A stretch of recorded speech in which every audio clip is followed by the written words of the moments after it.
Hi there, and welcome to Wild Things' second bonus episode, an interview with Peter Byrne.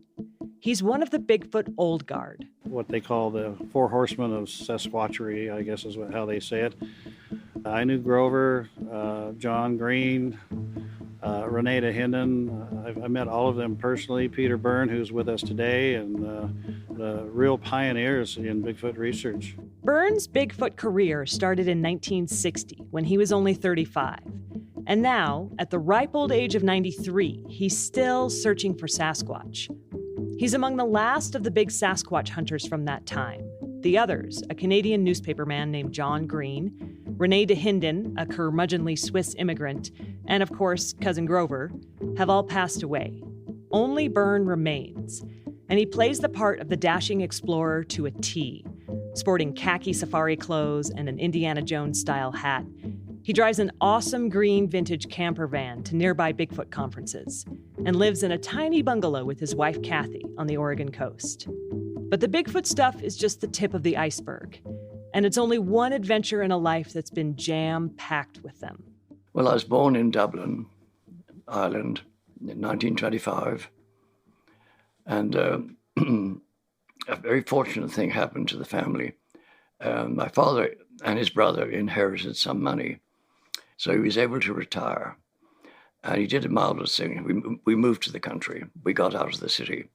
And I was brought up there from the age of 5 in the Irish countryside, which is rivers and lakes and forest and the outdoors, which is marvelous. And that's where I got my love of natural history and the outdoors. And I was there until I was 18. When I was 18, I joined the British Air Force, 1943, and never lived there again. And what were you doing in the Air Force? What did you do? I was Air Sea Rescue, and I was an air gunner on we call them Catalinas. It's a big twin-engine seaplane, and all of my service was in the Indian Ocean, the islands of the Indian Ocean, and Indian Ocean is enormous. We ranged in big power boats or in the air, searching for downed flyers. In nearly 4 years, we rescued 12 people. That's all. So it was rather sad. Planes crashed. The seas were alive with sharks. And so we rescued very few. We did one very interesting rescue in 1945, just as the war was coming to an end. We had a Catalina coming in from India, and it had 16 men on board. And the poor pilot, he must have been disoriented or very tired. It's a long flight. It's like an 11-hour flight. He landed the wrong way. He landed downwind and crashed right in front of us. So we went racing out there, the three of us. One of my buddies held the boat to the side of the aircraft, which had caught fire, burning horribly, very quickly. And 2 of us went on board, and we carried out 6, horribly burned.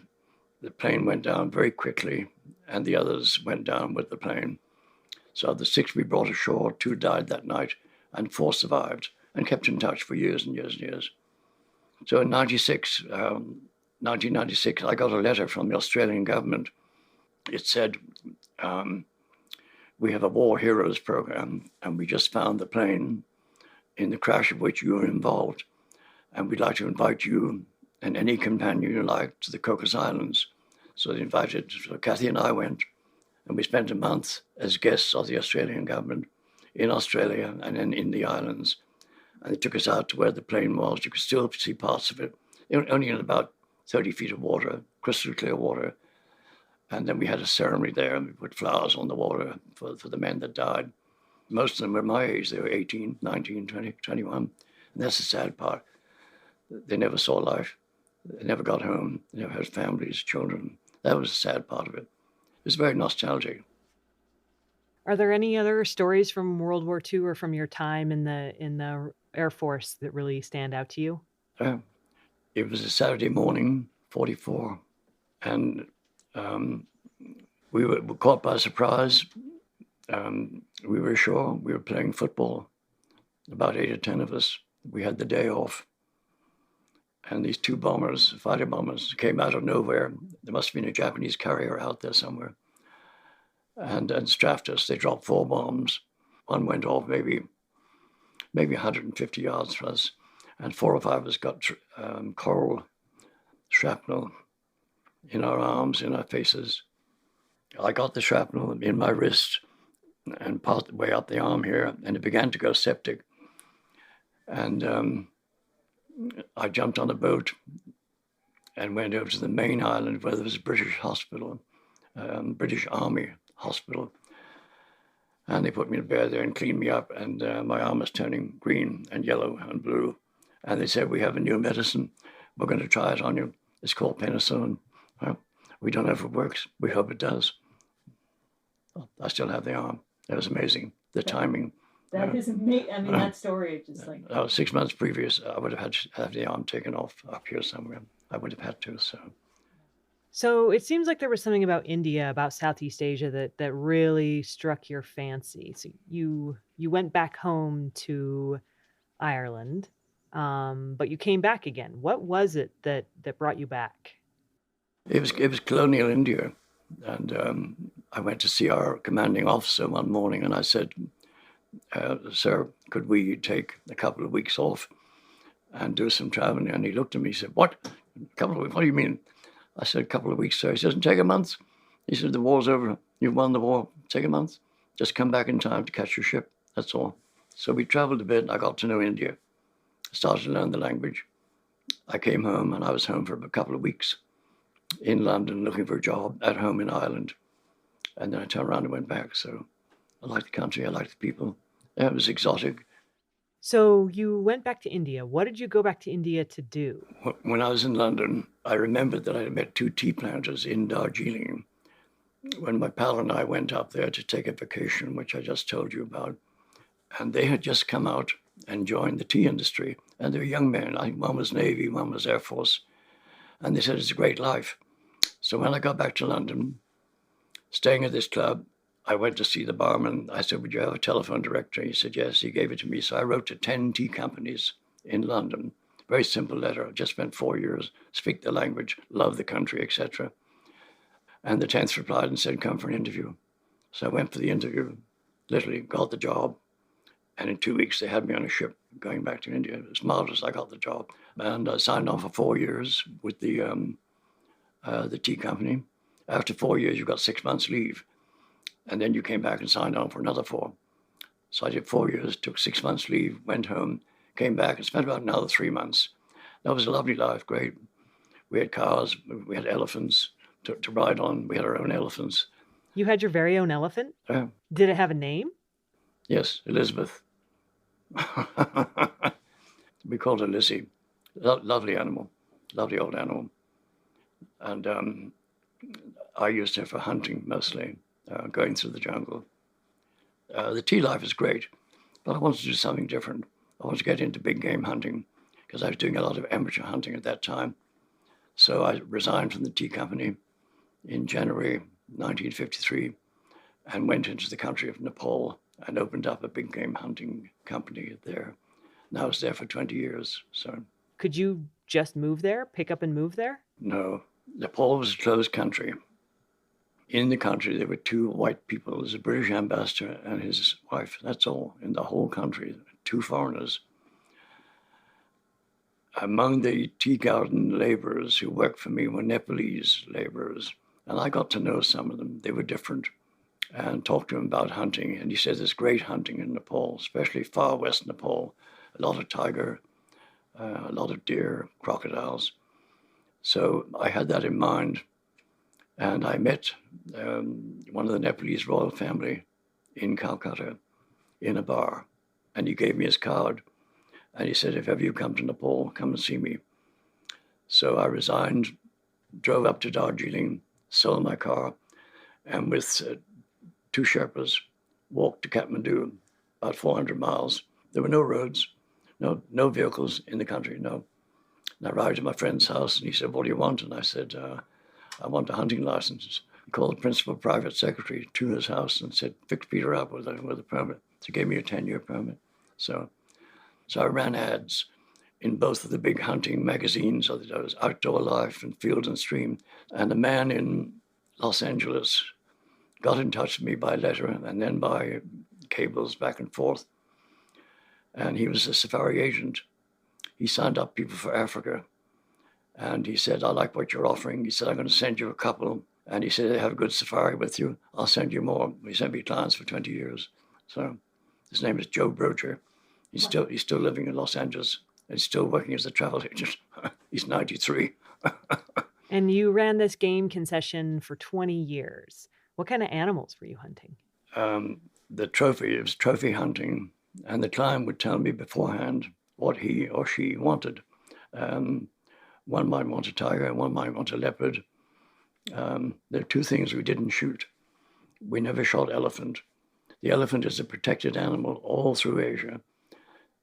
The elephant is one of the great Hindu gods. They call him Ganesh. And nobody ever hurts an elephant ever. So we didn't shoot elephant, and we didn't shoot rhino, because the rhino was a protected animal of the royal family. They liked to shoot them once a year, and nobody else was allowed. So those are the only two big animals. So the trophy animals my clients came for: tiger, leopard, buffalo, bison, wild boar, crocodile, 5 kinds of deer, and fishing and bird shooting. So mostly tiger. That was the big trophy. They came for that. So 1 tiger each person. That was the limit? It's the limit I made. No, there was no limit. You could have had 5. I made a limit. So what did you know about the Yeti? Had you heard rumors about it? Had you had a sighting, heard stories? Like where did the interest in the Yeti come from? I heard about it for years and years. My father used to tell me bedtime stories when I was a kid. So when I was in Darjeeling in the Air Force, so I picked up a couple of Sherpas and went on a trek into the lower Himalaya, looking for the Yeti, talking to Sherpas about it and where I should go. And very short, 1 week, 3 days out, up to 10,000 feet, 2 days back. So, and then when I was a tea planter, we had every year about 3 weeks local vacation. You go anywhere you want to. So I went up into the Himalaya. I couldn't go in the Nepal Himalaya. Nepal was closed, but I could go into the Sikkim, another country called Sikkim. I went in there twice with small expeditions looking for the Yeti. And this is 1956 was one of my little Yeti expeditions. And we came out on this ridge and looked down to this valley, and we saw a line of little black objects. So I said to them, what are those? They said, those are the students of the Darjeeling Himalayan Mountaineering School, and they have a camp up in that valley, and there'll be some Sherpas there. So I said, let's go. So we hiked down, and 2 or 3 hours later, we came into their camp. I knew some of the Sherpas, and out comes Tenzing Norgay and says, Peter, how are you? I knew Tenzing from Darjeeling from when I was a planter. We had a great dinner together. We drank some rum. I spent the night. Next morning, I'm leaving, and Tenzing walked out with me. He said, by the way, Peter, he said, I know you're very interested in the Yeti. There's a man came to see us in Darjeeling 2 or 3 months ago, and he left his name and address with my wife. So I get back to Darjeeling, check into the club there, and I go up to Tenzing's house, see Mrs. Tenzing. I said, do you remember this man? She said, yes, I have his name. She goes in the back room and comes out with this little bit of crumpled yellow paper. Says, Tom Slick, care of the Bank of Commerce, San Antonio, Texas. And it changed my life. And told him my background. And he said, yes, I want a real search, maybe 2 or 3 years.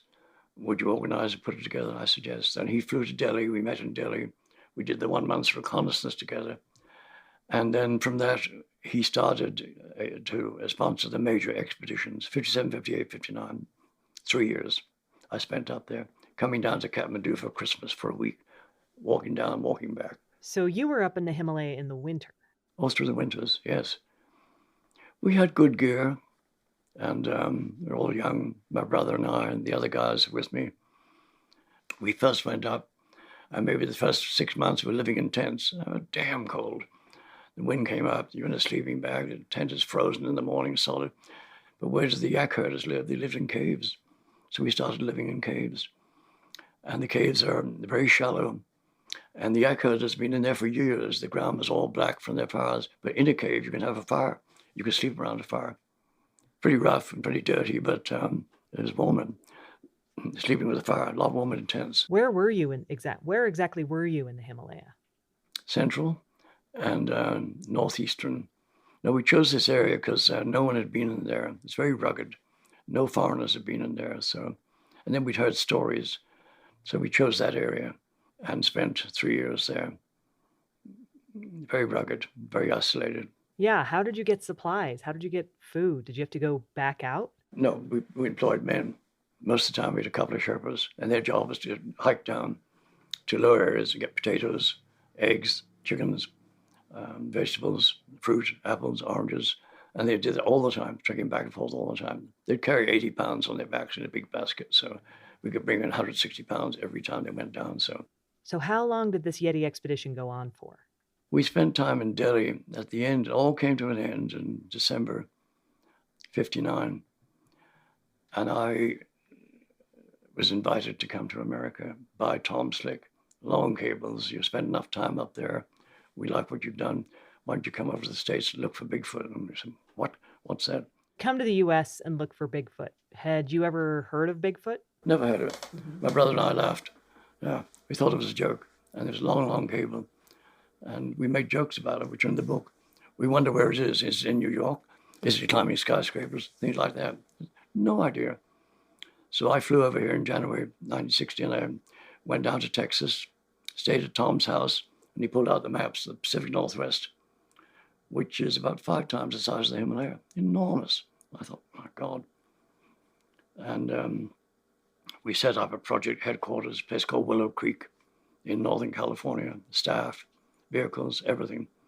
And then Tom Slick died October 62. He was killed in an air crash, and his family shut everything down. So I went back to big game hunting in Nepal and finished hunting in the early 70s, 1970 pretty much, and then came over to the States and was contacted by a man in New York who was an associate of Tom Slick. His name was C.V. Wood.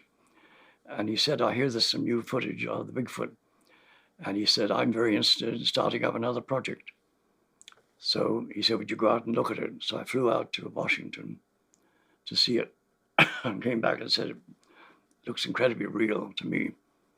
So we started another project in 71 and 72. But it lasted about 18 months. And then we found out there was some fakery going on and some things I didn't like. So I left, went down to live in Oregon. And you never saw anything? You never caught a glimpse of anything or got anything on the cameras? I saw footprints in that area twice, 2 sets, which I thought were real. One were immediately after a sighting. Both were immediately after a sighting. Good sightings, very credible. Are you still looking? Well, now I and a friend here, his name is Hal Haldeman, we have cameras out. We are concentrating on the area where in 2005 the sighting took place and where we have found a footprint in August 2016 and August 2017. And we have cameras there and we check them every week. We go out and spend half a day. He's working. And I don't have the energy to go out and spend days and days and days anymore. So that's about the limit of what we're doing right now. Are you glad you've spent so much time looking for this creature, even though you haven't necessarily found anything? It's made my life interesting. And 2 big projects in the 60s and in the 90s. And a lot of research and 2 books. They were great projects. It was fascinating. And now it's a great hobby. It's a fun hobby. And as I'm coming to the end of my writing now, this is my last book, by the way, spend more time, get more cameras out, in the hope of getting a photograph of one, maybe seeing one. Peter Byrne, Bigfoot Legend. The book he mentioned, his last, is a massive autobiography, 800 action-packed pages. He told me one other story that I think you'll get a kick out of, about a Yeti hand. We came into a big village called Pangbochi, and it had a temple, a Buddhist temple, with custodians who were Sherpas. My brother and I made camp there, and in the evening, one of them comes down, older man, So he said, "You're interested in the Yeti?" I said, "Yes." He said, "Well, we have a hand up in the temple here." I said, "What? What did you say?" He said, "We have a hand in a box. And it's been there 100 years. Would you like to see it?" So in the dark of night, we went up there and I saw it. And it was a big hand, a little bigger than mine, all blackened with the oil of the lamps. So I said, "Would you sell it?" He said, "Oh, no, absolutely no." So I sent a runner down to the Indian border where there was a post office that handled cables for us. And he cabled Tom Slick. Tom said, "This is a great find. Come to London immediately and meet me." So I flew to London and at a luncheon at the Regent's Park Zoo with Tom Slick and the CEO of the zoo, they call him the prosector of the zoo. And we talked about the hand. "Can you get it?" I said, "I can't get it." They said, "Could you get a piece of it?" I said, "Well, maybe." They said, "You get a finger, cut a finger off." I said, "I'd have to replace it." So Osmond Hill, who was the prosector of the zoo, he said, "I thought of that. We brought you a hand." And he reaches under the table, brings up this brown paper sack and drops this great big human hand on the table. He said, "Take that, cut the finger off that, replace it." Make a long story short, I did. Maybe months later, gave the Lamas quite a bit of money, just taking a finger. Okay, they're all happy.